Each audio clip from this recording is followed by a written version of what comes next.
Halo pemirsa, apa kabar Anda hari ini? Senang sekali saya Raden Madlias dapat kembali menemani Anda dalam sebuah program talk show inspiratif. Ini dia Bincang Sehati.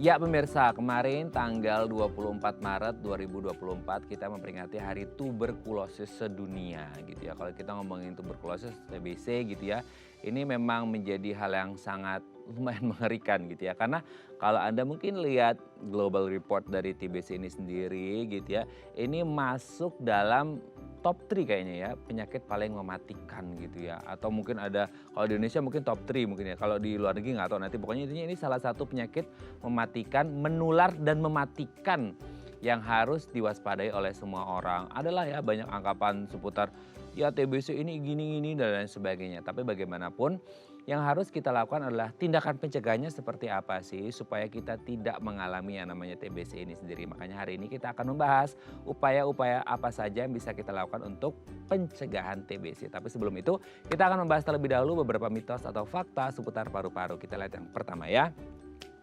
Paru-paru nih yang pertama, menghirup uap hangat katanya bagus untuk kesehatan paru-paru kita. Jadi gini, kalau kita ngomongin paru-paru itu kan erat kaitannya dengan sistem pernapasan kita gitu ya. Nah sistem pernapasan kita itu kadang-kadang apalagi kalau lagi musim hujan gitu ya, batuk, pilek dan lain sebagainya. Pasti kan mau napas tuh susah karena nampet gitu ya atau ada lendir di saluran pernapasan kita. Nah katanya ketika kita menghirup uap hangat kan gini ya.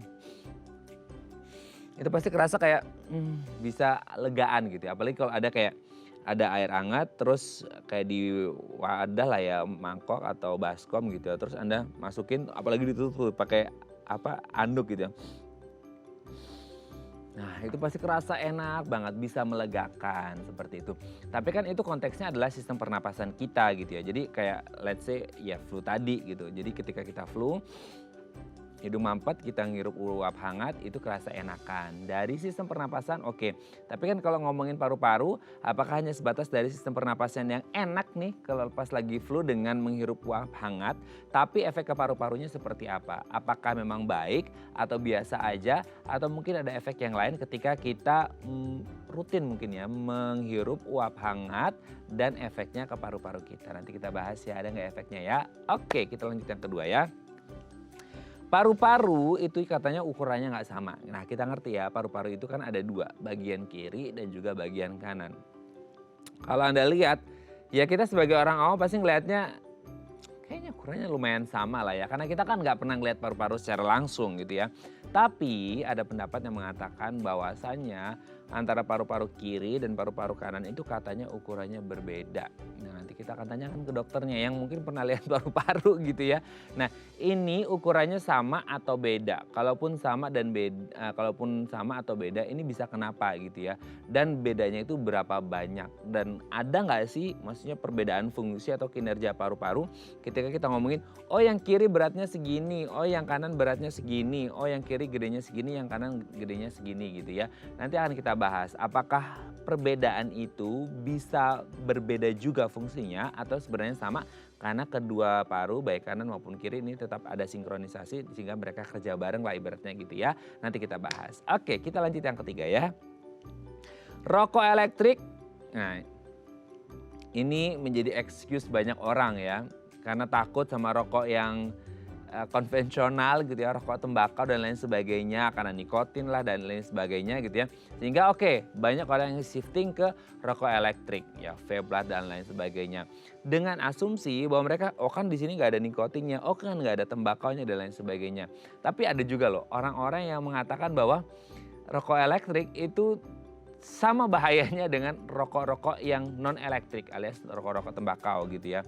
Nah nanti akan kita tanyakan ke dokternya apakah ketika orang shifting tuh ya dari rokok tembakau ke rokok elektrik otomatis kayak oke ini jauh lebih sehat, ini jauh lebih baik atau ya sama-sama berasap lah ya gitu ya, sama-sama ada kandungan apanya meskipun kita kepikiran kayak kan gak ada tembakaunya ini hanya pakai essence aja gitu ya yang cuman ya aroma-aroma fragrance tertentu nanti akan kita bahas ada nggak efeknya atau kayak nggak apa-apa ini jauh lebih aman dibandingkan dengan rokok tembakau. Nah ini harusnya menjawab pertanyaan dan kegelisahan serta keresahan banyak orang ya terkait antara rokok tembakau ataupun rokok elektrik. Nah nanti ini pasti banyak yang bertanya-tanya nih, apakah ini mitos atau fakta? Oke, kita lanjut yang keempat ya.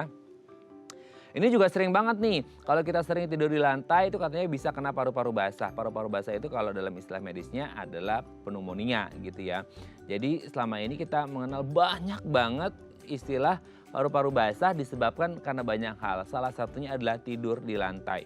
Jadi gini, kalau orang tidur di lantai kan otomatis dingin gitu ya. Nah dingin itulah yang akhirnya karena keseringan tidur di lantai sehingga hawa dinginnya itu masuk ke dalam dan akhirnya gimana ya, paru-parunya ikut kedinginan. Nah biasa kalau identik dengan dingin kan kata yang berasosiasi dengan dingin adalah basah gitu ya. Jadi kita kepikiran, oh kalau sering tidur di lantai nanti badannya dingin, paru-parunya basah, jadi dia pneumonia gitu ya.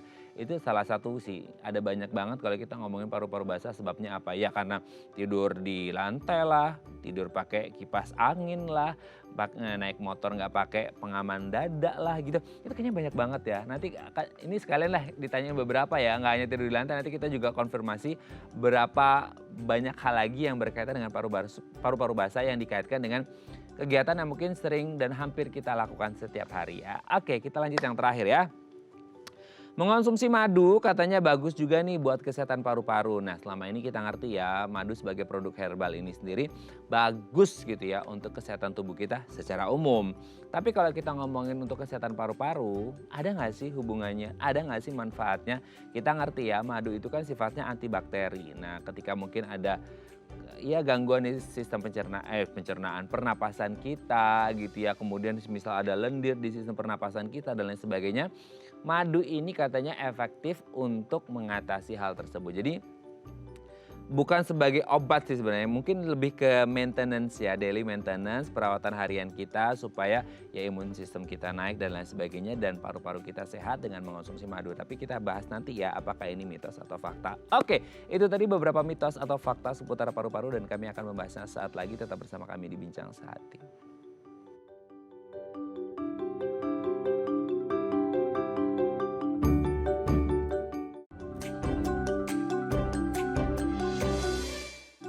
Baik, Anda masih bersama kami di Bincang Sehati. Tadi di segmen sebelumnya kita udah bahas ya, ada beberapa mitos atau fakta seputar paru-paru.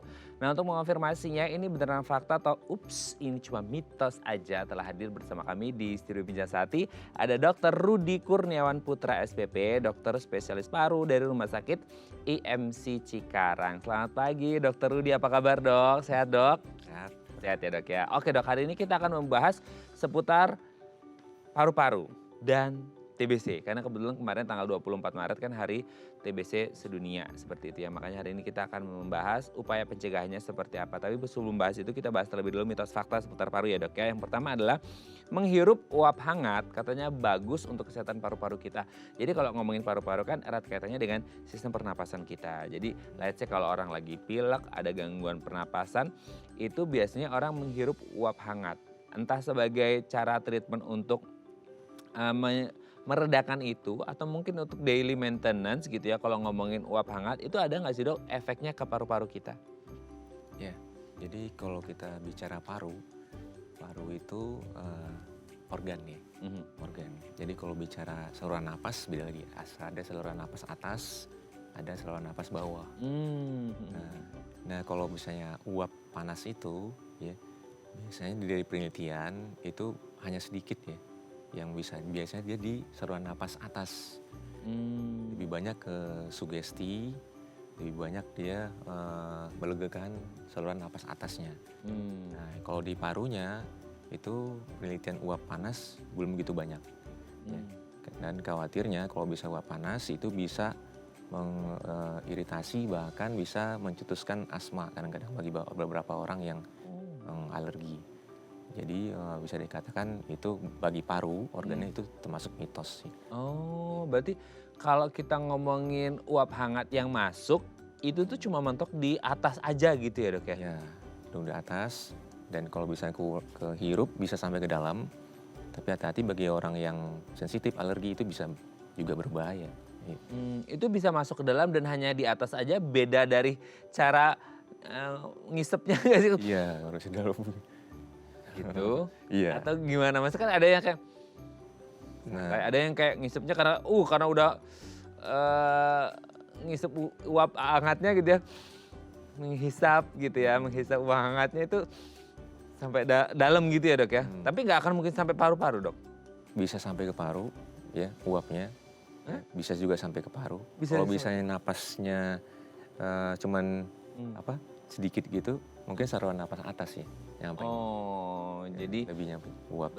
Betul-betul. Jadi kalau kita menghirup uap hangatnya, nah gitu itu jangan terlalu over juga ya akhirnya. Iya. Menghirupnya jadi masalah, mungkin malah akhirnya timbul problem yang baru tadi ya, asma dan lain sebagainya ya. Oke, jadi kalau bisa ya kalau ada pilek-pilek dikit, oke, tapi itu untuk atas aja, kalau sampai bawah enggak ya kalau kita ngirup uap hangat ini sendiri ya, Dok ya. Oke, thank you, Dok. Kita lanjut yang kedua. Paru-paru itu katanya ukurannya nggak sama. Nah, kita kan sering lihat tuh. Kalau kita belajar biologi ya dulu, kan kita sebagai orang awam bukan dokter pasti nggak pernah ngelihat secara langsung dong, Dok, gitu ya. Itu dari gambar aja, ya kita kan nggak pasti detail banget ya gitu. Itu kayak kelihatannya sama lah, kecuali yang satu segini, nah itu kelihatan banget. Tapi kan kayak hampir sama. Tapi sebenarnya paru itu kanan dan kiri ukurannya sama atau beda sih, Dok? Jadi paru kanan dan kiri itu beda ukurannya. Paru kanan itu lebih besar daripada kiri. Karena di paru kiri itu ada jantung. Ya, jantung. Jadi lekukan jantungnya membuat paru kirinya banyak pakai space-nya pakai ya. space-nya. Iya. Jadi paru kiri itu biasanya lebih kecil, lebih ringan. Dan beratnya pun beda ya, sekitar 100 gram. Kalau paru kanan bisa 300 sampai 600, kalau paru kiri bisa 300 sampai 500. Dan paru kanan juga ada 3 bagian. Dan paru kiri biasanya hanya 2 bagian. Karena dia besar itu dia 3 bagian. Bedanya itu karena bisa sampai 100 gram itu, tapi dia ngaruh nggak sih, Dok, ke fungsinya? Maksudnya atau 2 paru bagian kanan dan kiri memang punya fungsi masing-masing atau mereka tetap berkaitan gitu? Berkaitan, saling bantu-bantu. Ya. Tetap dia untuk oksigen, karbon dioksida, ya, menyaring ya, tetap berkaitan. Jadi saling bantu-bantu. Tapi untuk kapasitasnya memang beda. Karena yang volume yang paling banyak kan yang sebelah kanan ya. Karena sebelah kiri dia berbagi ruang dengan jantung gitu ya, Dok ya. Oke, tapi tidak mengurangi fungsi karena sama-sama saling membantu antara kanan dan kiri parunya ya. Oke, Dok, lanjut kita yang ketiga. Nah ini tolong dijawab secara lugas, Dok, karena mungkin banyak yang masih in the middle gitu ya, di tengah-tengah antara maju mundur. Ya kalau bisa sih jangan ngerokok ya buat kesehatan paru. Tapi kita harus meluruskan karena banyak orang yang excuse moving dari rokok tembakau ke rokok elektrik gara-gara katanya lebih aman buat kesehatan paru kita. Nah katanya rokok elektrik lebih aman, lebih oke dibandingkan rokok tembakau. Gimana tuh, Dok? Ayo tolong dijawab, Dok. Ini kayaknya nanti harus banyak yang dengar nih. Gimana? Ya faktanya mitos sih, mitos itu. Jadi dulu memang waktu rokok elektrik ini masih baru. Penelitiannya belum banyak. Jadi masuk di kita juga sebagai mainan ya dulu ya di industri. Jadi setelah penelitiannya ada ternyata hasilnya sama ya, berbahayanya sama. Jadi di rokok elektrik malahan ada campuran logamnya juga, karsinogen. Pemicu kanker. Jadi pemicu kanker. Jadi nikotinnya juga katanya 0, ternyata tetap ada ya nikotinnya. Jadi penelitian yang ada tetap sama hasilnya. Jadi tetap berbahaya bagi paru. Tuh dengerin pemirsa ya. Kalau ngomongin kayak nggak ada nikotin, ternyata tetap ada nikotinnya. Dan lebih mencengangkan lagi adalah Dr. Rudi menyampaikan ada karsinogen di situ. Itu pemicu kanker. Itu serem banget tuh. Ya, aduh, gimana tuh? Yang sekarang mungkin masih enggak ya karena pada puasa gitu. Tapi akhirnya tahu ya ilmunya bahwasanya rokok elektrik tidak lebih baik daripada rokok tembakau. Ini jangan rokok lah ya, Dok ya. Sehat paru, sehat dompet ya, Dok ya. Oke, Dok, kita lanjut ya yang keempat ya. Tidur di lantai katanya bisa menyebabkan paru-paru basah. Ini sering banget, Dok. Nanti sekalian dikonfirmasi deh. Tidak hanya tidur di lantai, tidur pakai kipas tuh ya. Aduh, gimana kalau nggak punya AC, punyanya kipas? Gimana dong? Nanti paru-paru basah gitu ya. Sama orang kalau naik motor atau beraktivitas di luar tuh nggak pakai pengaman kayak vest gitu sehingga pakai baju sih tetap ya dok ya, pakai baju gitu, nggak pakai baju kan kedinginan gitu. Tetap pakai baju tapi kayak orang motoran gitu ya, apalagi pulang malam, shift malam gitu ya, itu bisa kena angin terus bisa menembus ke dalam tubuh dan akhirnya paru-parunya basah. Nah 3 hal itu dok, itu yang paling sering banget. Itu bisa menyebabkan paru-paru basah nggak sih? Iya, kalau hal tidur di lantai bisa menyebabkan paru-paru basah itu mitos. Ya, jadi paru-paru basah itu kalau di istilah kedokterannya pneumonia ya. Pneumonia itu bisa karena bakterial, bisa karena virus, bisa karena macam-macam. Ya. Tapi karena kalau terpapar dingin sih enggak. Ya. Jadi itu hanya mitos. Memang kalau misalnya kita terkena dingin itu secara keseluruhan imunnya sih lebih turun ya. Kalau bisa terpapar dingin terus menerus. Apalagi kalau kitanya tidak biasa ya dengan dingin. Oke, jadi nggak ada hubungan ya dok ya. Itu beda lagi kasusnya pneumonia ya. Oke dok, kita lanjut yang terakhir. Madu nih, kalau kita rutin konsumsi madu katanya bagus untuk kesehatan paru-paru kita. Gimana nih dok? Ya itu juga mitos ya. Oh, ya. Oke. Jadi memang kalau untuk paru ya dia lebih ke udara ya. Dia lebih ke kesehatan udara bersih, lebih ke olahraga untuk tetap menjaga otot-otot paru. Ya. Kalau untuk makanan biasanya lebih ke pencernaan. Ya. Tapi memang ada beberapa penelitian yang bilang dia mengambil madu dari New Zealand ya, madu manuka itu dipakai untuk pengobatan obat paru ditambahin. Nah itu memang dari beberapa penelitian baru sedikit sih katanya kumannya jadinya lebih banyak mati dengan tambahan madu. Itu untuk pengobatan ya. Itu pun madu tertentu ya, baru penelitian. Penelitian baru-baru aja. Baru penelitian ya. Untuk aja. Hasilnya pakai gimana nanti itu mungkin ada update-nya lagi gitu ya dok ya. Oke, thank you dok sudah terjawab mitos faktanya. Nanti kita lanjut lagi ngomongin upaya pencegahan TBC ya dok ya di segmen selanjutnya. Oke pemirsa, kalau Anda punya pertanyaan seputar tema kita hari ini boleh tanya-tanya di 021-290-3244 atau DM Instagram kami di @bincangsaat.tv. Kami akan segera kembali.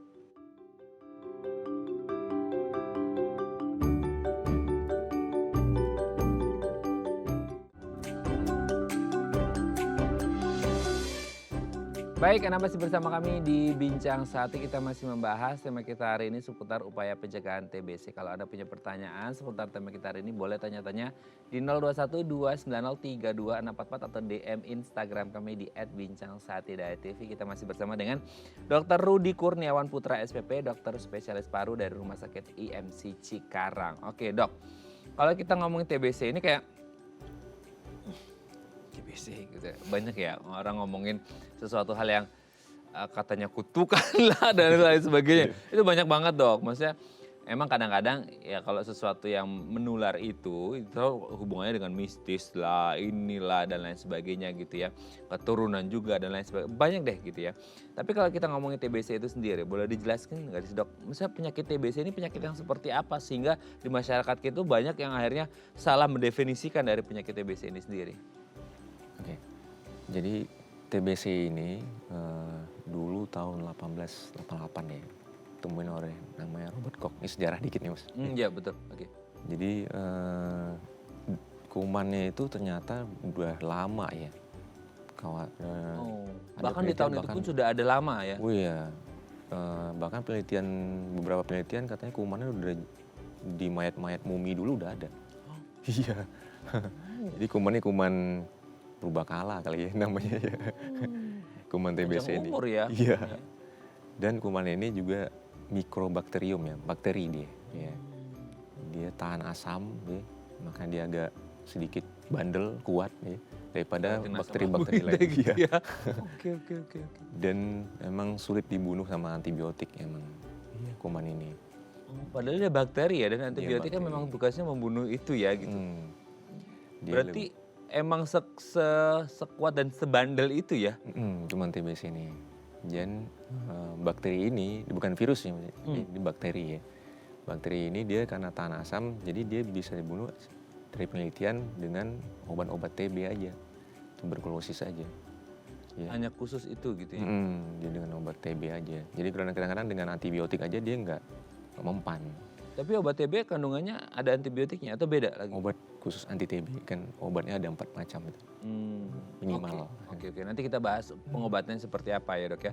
Tapi kalau kita ngomongin gejala atau cirinya gitu ya, ketika orang mengalami TBC itu apakah seringnya kita taunya orang batuk-batuk gitu ya. Kalau lagi zaman batuk pilek, orang batuk TBC ya gitu. Enggak juga kan, serem banget ya. Orang baru batuk sehari 2 hari dibilangnya TBC gitu. Nah sebenarnya gejala yang apa ya, yang paling khas ya gitu ya, yang kalau orang ini menuju ke TBC itu seperti apa dok? Jadi kalau gejala sakit paru-paru itu banyak kok nggak khas ya. Banyak, apalagi zaman sekarang ada penyakit pneumonia ya. Itu bikin jadi nyaru ya. Yang khas TB itu memang kalau misalnya dia memang udah berat biasanya. Nah, habis itu udah kelihatan kadang-kadang ada yang batuk darah. Batuk yang udah lebih dari 2 minggu. Kadang-kadang kering bisa, kadang-kadang dahak juga bisa. Penurunan berat badan, nafsu makan berkurang, habis itu keringat malam. Juga malam-malam sering kayak sembung-sembung gitu ya, demamnya itu juga bisa ya. Banyak sih sebenarnya sakit kepala, badan juga sakit juga bisa. Jadi tergantung TB itu kumannya itu posisinya di mana ya. Jadi kuman TB ini juga bisa kena organ-organ yang lain. Jadi, tidak hanya di paru? Tidak hanya di paru. Di mana aja berarti dok? Berarti tidak hanya istilahnya bukan TBC ya atau gimana? Atau TB apa gitu, TB di organ-organ yang lain gitu atau gimana dok? Ya, jadi TB ini dia bisa ke organ lain, dia masuk tetap menularnya dari udara. Ya. Dia droplet ya, dari bicara, dari bersin, dari batuk. Nah itu dari orang yang penderita, dia menularkan ke orang yang sehat biasanya kan. Ya. Tapi dari ada beberapa faktor yang bisa menyebabkan orang-orang terkena. Jadi orang yang terkena pun hanya 10% yang bisa jadi TB. Jadi sebenarnya TB ini dari imun juga bisa, saluran napas kita udah ada pertahanan ya, udah bisa mempertahankan. Jadi yang terkena pun hanya 10% biasanya yang terkena jadi infeksi TB. Nah dari sana jadinya dia akan masuk ke paru, dan dari paru nanti dia bisa mengalir ke organ-organ lain melalui pembuluh darah atau melalui pembuluh limfe, kelenjaran getah bening. Dia bisa ke organ lain, bisa kita lihat ya seperti kita tahu benjolan di leher juga bisa. Ya. Kadang-kadang ada yang TB usus, bahkan saya kemarin pasien saya ada yang TB mata ya. Ya. TB mata? TB mata. Itu manifestasi klinisnya gimana dok? Dia habis naik motoran, pasien ini naik motoran. Templokan bakteri. Iya. Pulang-pulang dia batuk-batuk. Habis itu mata langsung buram. Oh. Matanya buram kayak orang katarak katanya. Itu maksudnya dalam waktu yang lumayan singkat? Ih serem banget. Nah, lalu dia ke dokter mata. Dokter spesialis mata berobat. Sampai di dokter spesialis mata, di matanya di diagnosa ada cairan. Dan diambil, diperiksa, ternyata karena TB. Nah, terinfeksi kuman TB. Bahkan aja, dia bisa ke seluruh tubuh. Oh itu ya. Tapi ya oke, gejalanya batuk-batuk, tapi itu bisa nempel ke mata kan dari saluran pernapasan juga dong dok? Atau langsung bakterinya nempel di matanya atau gimana dok? Jadi dia tetap masuk melalui pernapasan, kemungkinan besar dia mungkin nempel dekat pembuluh darah dan dibawa di darah atau pembuluh darah ke mata. Tapi secepat itu dok? Habis naik motor batuk-batuk terus ke mata gitu? Iya, dalam jarak seminggu. Kemungkinan besar bisa jadi dia udah lama atau baru-baru itu, kita tergantung imun sebenarnya, imun seseorang. Oke. Tapi sebenarnya media penularannya itu selain droplet itu apa aja? Maksudnya apakah penggunaan kayak barang-barang pribadi di rumah gitu ya, sendok, garpu, gelas, piring dan lain sebagainya, atau mungkin ada pakai handuk dan lain sebagainya, atau pegangan apa pintu dan lain, banyak deh gitu. Itu bisa nggak nyebar lewat situ? Hanya dari droplet aja gitu? Jadi kuman ini sebenarnya kalau di luar dia nggak bertahan lama ya. Kena sinar matahari aja cuma berapa menit, kan di penelitian ada yang 10 menit, 15 menit dia udah mati. Ya. di udara bebas dia nggak bertahan lama. Inangnya atau tempat dia ini memang di paru-paru.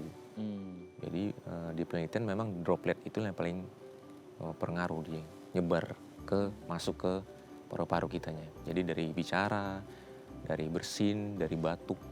Nah itu bersin yang paling banyak ya, kuman itu nyebar. Nah masuk ke paru. Nah di paru itu dia berkembang.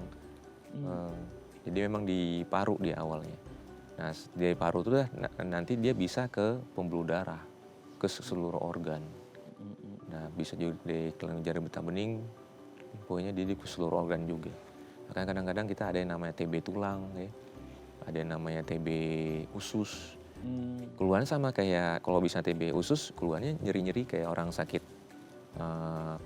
diare perut. Iya, diare. Ada yang sakit kayak apendisitis, usus buntu. Ya. Nah, pas dioperasi sama dokter bedahnya, diambil kayak ada sesuatu, kayak ada perkejuan ya namanya istilahnya. Diambil, diperiksa, ternyata kuman TB di situ. Iya. Jadi dia bisa kemana-mana emang kuman ini. Berarti kalau udah nyebar di pembuluh darah repot dong dok urusannya, karena kan pembuluh darah nyebar ke seluruh tubuh. Seluruh tubuh. Itu tergantung, maksudnya nauzubillah min dzalik, itu apesnya di mana, berhenti di organ apa gitu atau gimana? Sehingga akhirnya tadi bisa ke tulang, ke mata dan lain sebagainya gitu. Bisa organ yang dialirin aliran darah bisa kena sama kuman ini. Selama organ itu dialirin aliran darah. Ya, misal tadi deh case yang pemotor gitu ya, masuk lewat sistem pernapasan tentu gitu. Terus kemudian dia kan pembuluh darah muter kemana-mana dan kena mata, maksudnya itu pas lagi apesnya kena di mata atau pokoknya seketemunya organ yang lain dia pasti akan serang gitu? Yang kalau kasus yang kemarin itu mata kemungkinan besar dia ada di paru, dia masuk dari paru, ngalir dari pembuluh darah ke mata. Jadi tetap dia penularannya dari hirupan, ya, hirupan dari droplet, dari kita ngirup dia masuk tetap. Serem juga ya. Atau kelihatannya kalau batu sih kelihatan ya, kalau kuman kelihatan gitu ya, bakteri ya. Oke dok, nanti kita lanjut lagi ya di segmen selanjutnya ya. Oke pemirsa, kalau Anda punya pertanyaan seputar tema kita hari ini boleh tanya-tanya di 021 290 32644 atau DM Instagram kami di @bincangsaatidaya.tv. Kami akan segera kembali.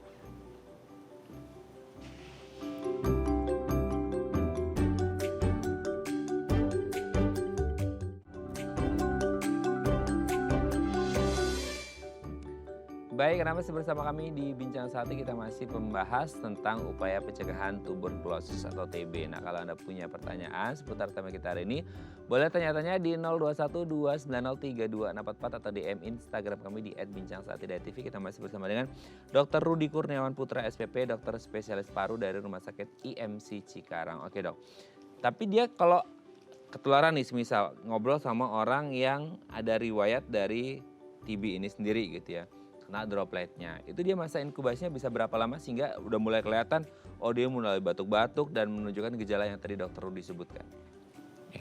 Jadi kalau misalnya seseorang bicara dengan penderita TB, nah itu banyak faktor sebenarnya. Pertama, orang itu terjangkit. Bisa pertama dari faktor imunitas orang tersebut. Ya. Kalau imunitasnya lagi baik, dia tidak ada penyakit lain, tidak imunokompromis, tidak ada penyakit diabetes, satu yang bikin dia imunnya baik, nah itu dia lebih terhindar ya. Yang kedua ada faktor lingkungan juga, cahaya ya, cahaya matahari, udara, aliran udara juga bisa. Ya. Kayak udara kalau ruangan tertutup itu dia lebih rentan, ya. Masih banyak kumannya. Ya.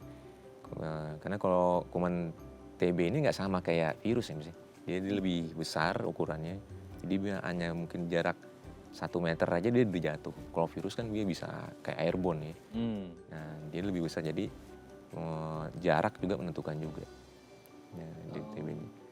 Jadi banyak sih pengaruhnya, dan sistem imun kita juga ada di pernapasan kita juga ada bulu-bulu hidung, semua itu udah bisa sebenarnya untuk mempertahankan seorang itu terhindar. TB, yeah. Fungsinya bulu hidung itu ya. Hidung, cairan juga tuh. Sebenarnya udah diciptain sama Tuhan ya. Kita nih sistem tubuh kita nih, jadi nggak gampang tertular juga. Sebenarnya udah ada pertahanan sebenarnya di tubuh kita. Itu ya. Jadi memang percayalah setiap yang tumbuh di tubuh kita itu, maksudnya yang alami itu ada fungsinya, termasuk yang tadi di bulu hidung untuk menangkal si kuman-kuman jahat si TB ini sendiri gitu ya. Tapi kalau inkubasi mungkin akan berbeda setiap orang karena mungkin sistem imun dan penerimaan dari dropletnya beda-beda gitu. Tapi kalau orang sudah terdiagnosis ini ada TB nih gitu ya, itu ada fase-fase kayak kalau penyakit-penyakit lain itu kayak ada stadium-stadiumnya. Dalam artian kalau TB ini sendiri ada fase-fasenya nggak sih dok? Maksudnya kayak yang grade-nya yang ringan, sedang, sampai yang berat banget di TB-nya gitu. Kalau di kitanya, di TB ini sendiri, fase-fasenya itu dia namanya ada fase masuk ke tubuh kita. Dia ada nama fase kayak infeksi ya.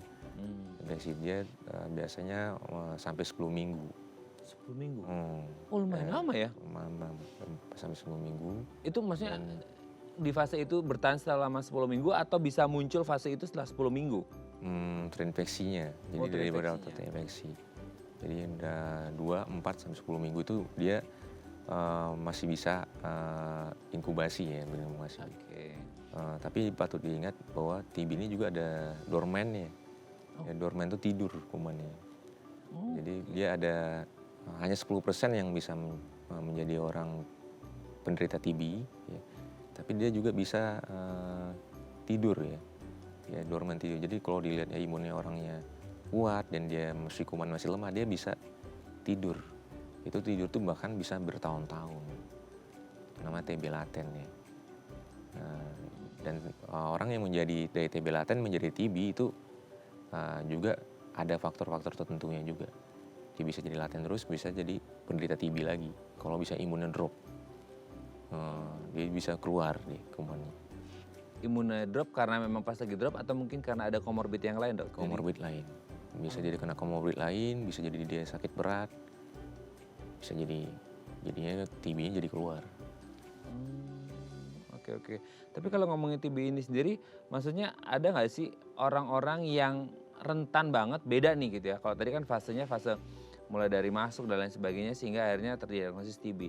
Ada nggak orang-orang yang ya tadi dijelaskan sih imunokompromis dan lain sebagainya, tapi maksudnya ada kayak range usia tertentu kah atau penyakit komorbid yang dia sifatnya apa? Misal yang metabolik atau yang apa gitu dok? Jadi kalau kuman TB ini dia itu pada penelitian WHO terbaru ya, paling banyak terkena di usia pekerja ya, menengah ya, 45 sampai 55 itu paling banyak terkena. Dan paling banyak itu laki-laki daripada perempuan. Kenapa paling banyak laki-laki? Kemungkinan besar memang laki-laki yang aktif ya. Dia bersosialisasi, ya, bekerja, dan yang paling aktif yang memeriksakan diri. Nah, kalau pada perempuan biasanya dia agak malu ya. Kalau bisa terkena TB, udah di rumah aja, perawatan dulu, atau lebih ke di rumah aja ya. Jadi kurang mau memeriksakan diri, kemungkinan besar karena itu.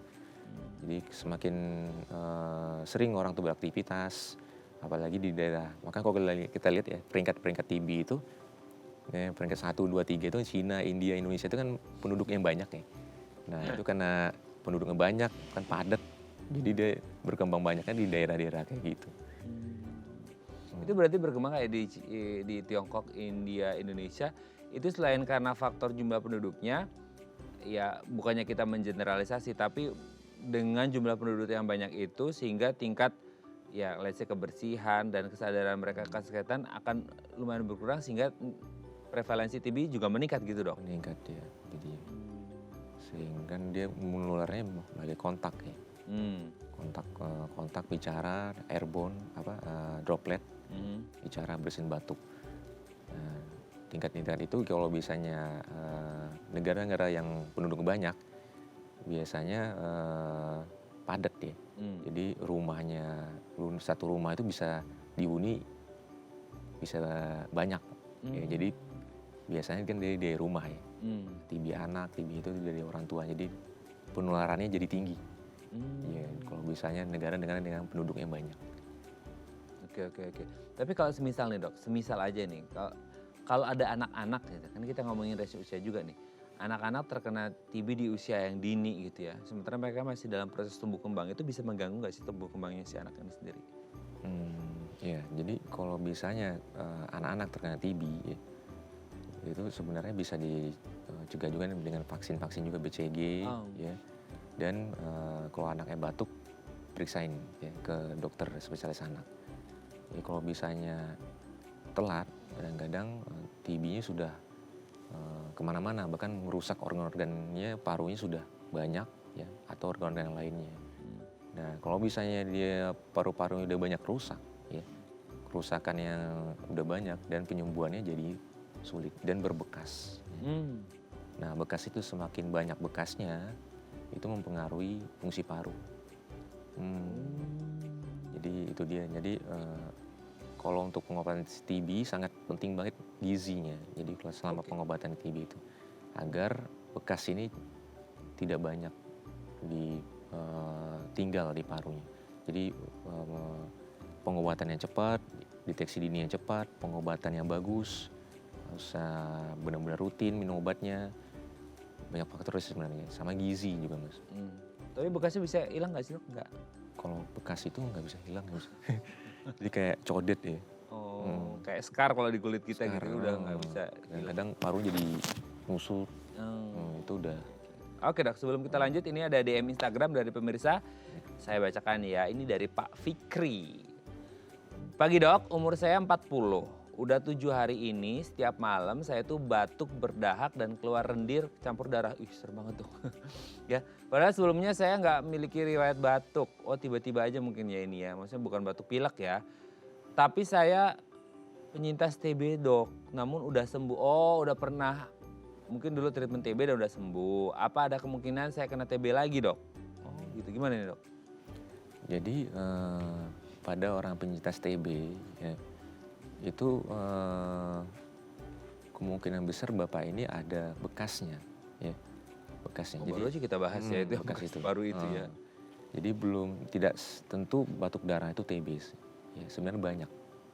Jadi batuk darah itu bisa macam-macam, bisa sinusitis bisa, bronkitis bisa, paru-paru basah juga bisa, jantung juga bisa, banyak. Jadi itu nanti perlu dicek bapaknya lagi. Ya. Dan pada orang yang penyintas TB itu ada bekasnya, bekasnya itu memang gampang terinfeksi lagi. Nah, mungkin bapaknya dulu pernah batuk darah, habis itu diobatin TB sembuh, ada berbekas, kemungkinan dia batuk lagi bisa jadi dia TB beneran, kena kuman TB lagi, atau cuma penyakit lain yang bikin bekasnya itu ini lagi apa? Kepantik lagi. Keluka lagi. Nah, ada juga tuh bekas orang yang penderita TB, ada namanya bronkiektasis ya. Jadi lobus alveolus dengan paru-parunya sudah rusak. Nah itu juga gara-gara dia sakit jadinya kayak gitu sembuhnya. Itu kalau terinfeksi kuman lain, pneumonia, itu batuk darah juga. Tapi obatnya bukan TB lagi. Oh beda lagi ya? Obatnya hanya antibiotik aja. Oh meskipun sama-sama di paru gitu ya? Masih sama-sama di paru. Jadi memang harus diperiksakan. Belum tentu batuk darah pada orang yang bekas TB itu dia kambuh lagi, belum tentu. Jadi harus pemeriksaan. Tapi maksudnya ketika, ya enggak, harapannya sih enggak ya dok ya. Cuman kalau misal ini penyintas TB udah dinyatakan sembuh gitu ya. Itu kan pasti dari diagnosis dokter juga dong. Maksudnya udah sembuh nih, udah nggak perlu konsumsi obat lagi. Karena kan kalau nggak salah nanti kita bahas di segmen selanjutnya seputar obatnya yang katanya harus disiplin. Berarti kalau semisal dia udah let's say dikatakan sembuh, dia bisa terjangkit lagi itu karena kumannya yang kuat, tidak tercipta antibodi di tubuhnya atau gimana sih dok? Jadi kalau misalnya orang yang dia terjangkit TB sembuh habis itu kambuh lagi, ada beberapa faktor juga. Pertama bisa jadi dia belum begitu sembuh ya. Jadi ada beberapa pasien yang tidak patuh ya. Jadi dia menyatakan sembuh sendiri. Dia tidak kontrol lagi ke dokternya, ya. Hanya 6 bulan nggak diperiksa lagi udah selesai karena merasa enak, sudah enak. Ya, jadi banyak kan pada penderita TB itu banyak kan yang kayak gitu ya. Jadi karena obatnya lama, jadi dia udah hanya berapa bulan minum udah terasa enak di badannya, dia udah stop sendiri tanpa kontrol. Iya itu dia ya. Kadang-kadang orang udah ngerasa enak gitu Iya, ya. enak. Oke, semoga ini bisa menjawab pertanyaan Pak Fikri ya. Dan Yang kedua juga, memang ini Mas, tertular lagi bisa. oh bisa ya? Tertular lagi bisa. Aduh, makanya harus kontrol terus dan jaga kesehatan gitu ya dok ya. Oke dok, nanti kita lanjut lagi ya di segmen terakhir ya dok ya. Oke pemirsa, kami akan kembali saat lagi. Tetap bersama kami di Bincang Saat.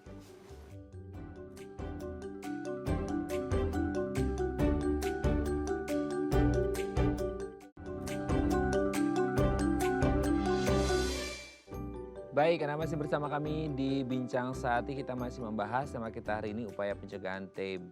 Nah, kita masih bersama dengan Dr. Rudi Kurniawan Putra SPP, dokter spesialis paru dari Rumah Sakit IMC Cikarang. Oke dok, sekarang kita ngomongin pengobatannya. Ini yang sering banget didengar sama banyak orang. Pengobatan TB itu, TB paru ya, itu sangat luar biasa, harus duper disiplin katanya dok ya. Karena once kita miss, kita stop, itu benar-benar katanya harus ngulang lagi dari awal. Nah sebenarnya pengobatan TB paru ini sendiri seperti apa? Strict itu kah dok atau gimana sih dok? Iya, jadi pengobatan TB itu memang lama. Ya, minimal kalau di Indonesia itu 6 bulan. 6 bulan? 6 bulan. Indonesia, berarti maksudnya di negara lain ada yang lebih Ada lama dari yang itu? Lebih lama, ada yang lebih cepat. Tapi tetap standarnya sih 6 bulan minimal. Ada 2 fase, 2 tingkatan. Tahap awal itu 2 bulan. Tahap akhirnya lanjutannya itu 4 bulan.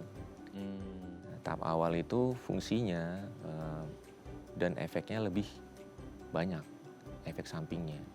Jadi banyakkan orang sakit TB, pasiennya kalau misalnya masih muda-muda, itu keluhannya kalau misalnya batuk atau yang lain ya, itu setelah tambah sakit kadang-kadang ketika minum obatnya. Jadi orang kadang-kadang datang mau minum obat batuk biar sembuh ya.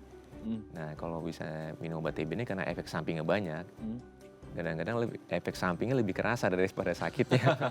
Jadi orang malah, loh kok malah jadi kayak gini dok, tambah parah gitu ya? Makanya kita sebagai tenaga medis harus benar-benar diberitahu ke pasiennya bahwa ini obatnya keras dan efeknya bisa banyak. Efeknya itu yang tahap awal itu terdiri dari 4 macam obat. Oke. Satu tabletnya itu isinya 4 macam, jadi tabletnya gede, besar.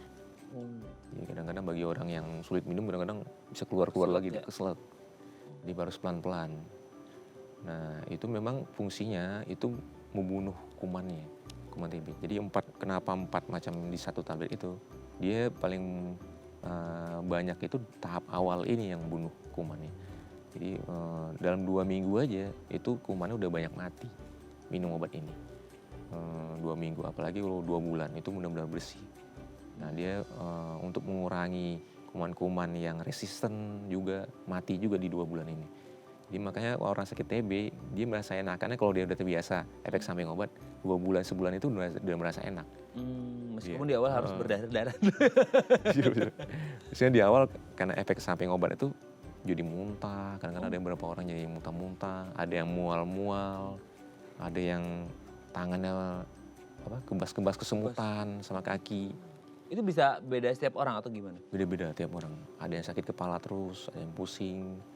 Yang paling sering tuh mual, paling sering. Itu paling lama berapa lama sih dok? Maksudnya efek-efek samping kayak gitu tuh paling lama bertahannya? Tergantung adaptasi orang ya. Tubuhnya beda-beda. Ada yang benar-benar mual terus sih tiap minum obat. Nah itu kita sambilkan dengan kasih juga terapi obat mualnya. Nah atau kita ubah jamnya atau bisa macam-macam sebenarnya. Yang penting pasiennya nyaman. Ya. Oleh karena itu dari pemerintah makanya dibikin namanya PMO ya, pengawas minum obat bagi orang TB, karena obatnya nggak enak, besar-besar, minumnya lama, efeknya banyak. Iya.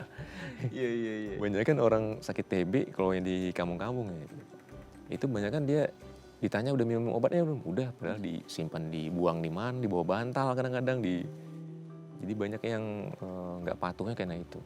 Nanti ketahuannya kalau udah kita evaluasi 2 bulan, loh ini bertambah atau nggak ada pengurangan. Nah itu ketahuan. Nah, Oke. Yang setelah 2 bulan berarti ke 4 bulan itu lanjutannya atau gimana dok? nah ke 4 bulan itu fase lanjutan. Jadi dia membersihkan agar kumannya tidak kambuh lagi. Yang kecil-kecil itu penelitian tidak kambuh lagi. Itu obatnya lebih sedikit, ya. Hanya 2 tablet sehari. Ya. Nah itu pembersihan agar. Nah kalau itu juga ada beberapa pasien kalau udah di tahap lanjutan, dia merasa enakan nih. Sering nggak lanjut lagi, iya, lepas obatnya. Sebelum udah. habis 4 bulannya gitu ya? Dan kadang-kadang ada yang tabletnya lupa sehari 2 hari karena udah kebiasa, nggak ada kerasa ini lagi. Udah enakan badannya. Udah enakan kan, buat apa lah udah ini gitu kan. Nah sebenarnya sih itu, jadi kalau misalnya pasiennya tidak terlalu patuh ya, itu nanti berefek ke hasilnya ya, pengobatannya, treatment. Berhasil nggak dia, sembuh total nggak dia. Karena kalau misalnya masih ada, kemungkinan besar bisa kita perpanjang. Bisa jadi 9 bulan, kalau misalnya masih ada kuman. Dan bisa kita cek lagi nih kenapa kok masih bisa ada. Itu makanya kalau bisa disiplin ya dok ya, Disiplin. supaya tenornya itu nggak terlalu panjang, udah kayak kredit kendaraan aja ya, tenornya diperpanjang terus. Nah ini menjadi pembelajaran bersama, kalau ada riwayat TB ya udah disiplin aja. Meskipun badan udah enakan, kalau dikasih tahu dokter 2 bulan, 4 bulan harus konsumsi, ya habisin gitu ya dok ya. Oke, terima kasih dokter Rudi, semoga ini menjadi pembelajaran kita bersama dan bagi pasien TB pun tahu bahwa ini harus disiplin ngabisin obatnya gitu ya. Thank you dokter Rudi, sehat terus, salam untuk keluarga dan teman-teman di Rumah Sakit IMC Cikarang. Selamat pagi dok. Pagi, coba. Oke pemirsa, itu tadi perbincangan kita dengan dokter Rudi, semoga bermanfaat ya. Dan jangan lupa untuk terus menyaksikan konten-konten inspiratif kami di platform The iPlus. Saya Raden Madya Samit, sampai jumpa dan selamat kembali beraktivitas di hari Senin yang indah ini. Ingat, jaga kesehatan paru Anda supaya nggak mengalami TB. Sampai jumpa.